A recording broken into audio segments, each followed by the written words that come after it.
Rafah, एक शहर खतरे के मुहाने पर, एक अशांत क्षेत्र का केंद्र बिंदु, गाजा पट्टी का दक्षिणी प्रवेश द्वार, मिस्र की सीमा से लगा हुआ, एक बार फिर संघर्ष की चपेट में है। इसका भविष्य अधर में लटका हुआ है।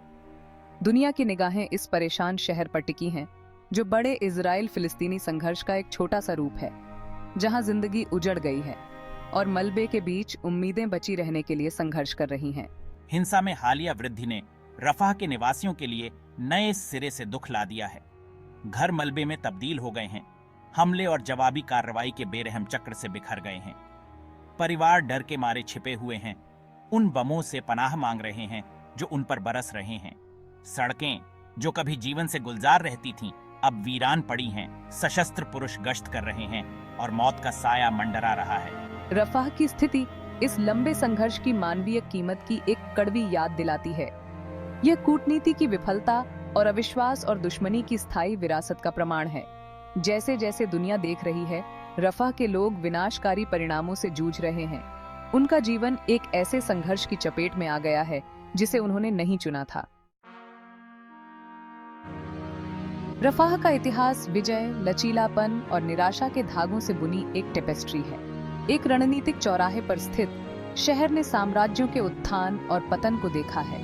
हर एक ने अपनी पहचान पर अपनी अमिट छाप छोड़ी है।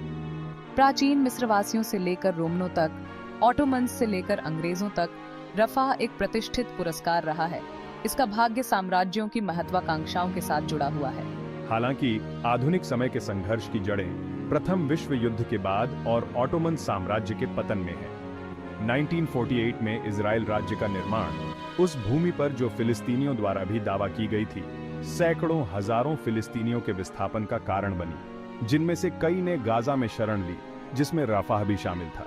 सामूहिक विस्थापन, जिसे नकबा या तबाही के रूप में जाना जाता है, फिलिस्तीनी सामूहिक स्मृति में एक बहुत ही दर्दनाक घटना बनी हुई है।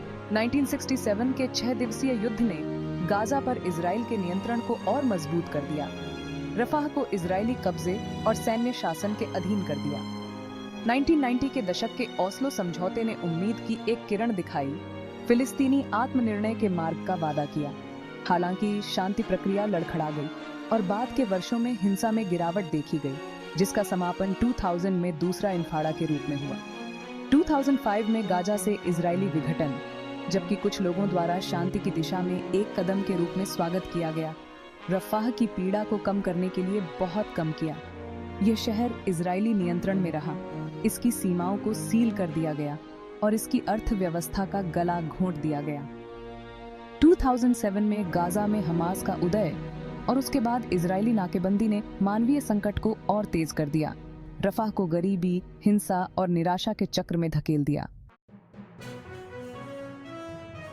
रफाह में सामने आ रहे संकट ने अंतर्राष्ट्रीय समुदाय से कई तरह की प्रतिक्रियाएं प्राप्त की हैं, जो चल रहे जटिल भू राजनीतिक गतिशीलता को दर्शाती हैं। इजराइल के प्रबल सहयोगी संयुक्त राज्य अमेरिका ने इजराइल के खुद का बचाव करने के अधिकार के लिए अपना समर्थन दोहराया है, साथ ही संयम और तनाव को कम करने का भी आह्वान किया है।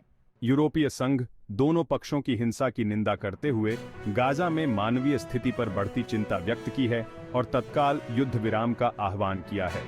ईयू ने रफाह और गाजा के अन्य हिस्सों में नागरिक आबादी की तत्काल जरूरतों को पूरा करने के लिए महत्वपूर्ण वित्तीय सहायता का भी वादा किया है।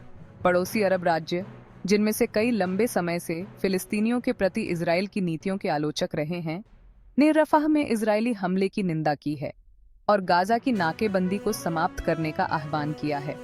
मिस्र, जो गाजा के साथ एक सीमा साझा करता है और पिछले संघर्षों में मध्यस्थता की भूमिका निभाता रहा है, हिंसा की निंदा में विशेष रूप से मुखर रहा है।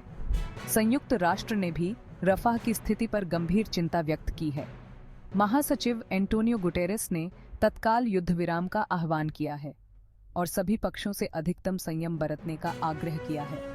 संयुक्त राष्ट्र ने गाजा में एक मानवीय तबाही की चेतावनी दी है। अस्पताल भरे हुए हैं और आवश्यक आपूर्ति कम होती जा रही है। जैसे ही रफाह में स्थिति अधर में लटकी हुई है, भविष्य की भविष्यवाणी करना एक जोखिम भरा अभ्यास बना हुआ है। कई परिदृश्य सामने आ सकते हैं। प्रत्येक के क्षेत्र और व्यापक दुनिया के लिए दूरगामी निहितार्थ हैं। एक संभावना बातचीत के जरिए युद्ध विराम की है, जिसकी मध्यस्थता मिस्र या संयुक्त राष्ट्र जैसे अंतर्राष्ट्रीय कलाकारों द्वारा की जाती है। ये परिदृश्य, जबकि तत्काल हिंसा से राहत प्रदान करता है, संभवतः तब तक नाजुक साबित होगा जब तक कि संघर्ष को बढ़ावा देने वाले अंतर्निहित मुद्दों को संबोधित करने के लिए एक वास्तविक प्रतिबद्धता के साथ न हो। एक और परिदृश्य हिंसा के वर्तमान चक्र की निरंतरता है, जिसमें कोई भी पक्ष पीछे हटने या शांति के लिए आवश्यक रियायतें देने को तैयार नहीं है। इस परिदृश्य के परिणाम स्वरूप रफाह के लोगों को और अधिक कष्ट होगा और संभावित रूप से अन्य क्षेत्रीय कलाकारों को संघर्ष में खींचा जा सकता है, जिससे स्थिति एक व्यापक क्षेत्रीय युद्ध में बदल सकती है। तीसरी संभावना 2005 में अपने विस्थापन के समान गाजा से एकतरफा इजरायली वापसी की है। जबकि इस कदम से संभावित रूप से तत्काल हिंसा कम हो सकती है, यह संभवतः गाजा में एक शक्ति शून्य छोड़ देगा, संभावित रूप से आगे अस्थिरता और अराजकता पैदा करेगा। कोई भी परिदृश्य सामने आए, एक बात तो तय है, रफाह की स्थिति बड़े इजराइल फिलिस्तीनी संघर्ष का एक छोटा सा रूप है और इसके समाधान के लिए संघर्ष की गतिशीलता में एक बुनियादी बदलाव की आवश्यकता होगी। एक न्यायपूर्ण और स्थायी शांति के बिना हिंसा का चक्र जारी रहेगा, रफाह और इस क्षेत्र को संघर्ष और निराशा की परपेचुएट्स स्थिति में फंसाए रखेगा। भू राजनीतिक जटिलताओं और रणनीतिक गणनाओं से परे रफाह में संघर्ष की मानवीय कीमत को याद रखना महत्वपूर्ण है। सुर्खियों और समाचार रिपोर्टों के पीछे असली लोग हैं, जिनका जीवन हिंसा, विस्थापन और नुकसान से बिखर गया है। लगातार खतरे में रहने, अकल्पनीय भयावहता को देखने और प्रियजनों को खोने का मनोवैज्ञानिक प्रभाव अदृश्य निशान छोड़ता है, जो गहरे तक जाते हैं। बच्चे विशेष रूप से इस आघात का खामियाजा भुगतते हैं। उनका बचपन चोरी हो जाता है, उनका भविष्य अनिश्चित होता है। S5 परिवार टूट गए, घर मलबे में बदल गए और सपने अधूरे रह गए। यही इस स्थायी संघर्ष की असली त्रासदी है। ऐसी विपत्ति के सामने मानवीय भावना का लचीलापन स्पष्ट है, लेकिन हम में से सबसे मजबूत भी इतना ही सहन कर सकता है। अंतर्राष्ट्रीय समुदाय का कार्य करने, निंदा के शब्दों और संयम के आह्वान से आगे बढ़ने और रफाह के लोगों की पीड़ा को कम करने के लिए ठोस कदम उठाने का नैतिक दायित्व है। इसमें मानवीय सहायता प्रदान करना, नागरिकों की सुरक्षा सुनिश्चित करना और संघर्ष के न्यायपूर्ण और स्थायी समाधान की दिशा में काम करना शामिल है। रफाह की स्थिति संघर्ष की मानवीय कीमत की एक कड़वी याद दिलाती है। एक ऐसी कीमत जिसका आंकलन न केवल खोए हुए जीवन में किया जाता है, बल्कि बिखरे हुए सपनों, चोरी हुए भविष्य और युद्ध की भयावहता से हमेशा के लिए चिह्नित पीढ़ी में भी किया जाता है। यह हम सभी के लिए एक ऐसी दुनिया की दिशा में काम करने के लिए कार्रवाई का आह्वान है, जहां शांति बनी रहे और जहां रफाह जैसे शहर अब संघर्ष और निराशा के पर्यायवाची न हों।